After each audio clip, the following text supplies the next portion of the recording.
பழைய கேட்டு பார்த்தீங்கன்னா மெக்கானிக்கல் பேருன்னு சொல்லுவார். அது கேட்மேன் அவரோட எஃபர்ட் எடுத்துகிட்டு அந்த கேட்டு க்ளோஸ் பண்ணி ஓப்பன் பண்ணணும்.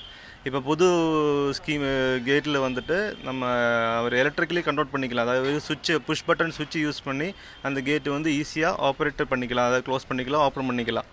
இது எப்போ ஓப்பன் பண்ணோம்னா ஒரு ட்ரெயின் அப்ரோச் ஆகிறது, இல்லைனா ஒரு ஸ்டேஷன் மாஸ்டர் வந்து இந்த கேட்டு க்ளோஸ் பண்ணோம்னா ஒரு கண்ட்ரோல் வழியாகவே ஒரு சிக்னல் கொடுத்தீங்கன்னா இந்த கேட்டில் வந்துட்டு ஒரு warning buzzer with light indication வந்துடுவார். அந்த பஸ்ஸர் ப்ளஸ் விஷுவல் இண்டிகேஷன் பார்த்துட்டு கேட்மேனு ரோட் டிராஃபிக் எகெயின்ஸ்ட்டு அந்த கேட் வந்து க்ளோஸ் பண்ணணும். அந்த கேட்டு க்ளோஸ் பண்ணுறதுக்கு ஒரு ஆப்ரேட்டிங் பேனல், கேட்மேனுக்கு வந்து ஒரு ஆப்ரேட்டிங் பேனல் கொடுத்துருக்கு. அந்த ஆப்ரேட்டிங் பேனலில் ஒரு புஷ் பட்டன் இருக்கார். அந்த புஷ் பட்டன் அந்த டிராஃபிக் பார்த்துட்டு கேட்மேன் வந்து பொறுமையாக அந்த புஷ் பட்டன் ஆப்ரேட் பண்ணி கேட் வந்து க்ளோஸ் பண்ணணும்.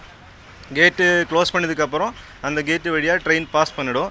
பாஸ் பண்ணதுக்கப்புறம் அந்த ட்ரெயின் போனதை கன்ஃபார்ம் பண்ணி சிக்னல் இன்டர்லோக்கிங் எல்லாம் கன்ஃபார்ம் பண்ணதுக்கப்புறம் அந்த கேட்டில் வந்து ஃப்ரீ இண்டிகேஷன் வந்துடுவார், எல்லோ இண்டிகேஷன் வந்துடும். அந்த ஃப்ரீ இண்டிகேஷன் வந்ததும் கேட்மேனுக்கு கேட்டு ஓப்பன் பண்ணிக்கலாம். இதுதான் இந்த கேட்டோட வந்து ஒர்க்கிங் ப்ரொசீஜர் டெக்னிக்கல். ஓகே.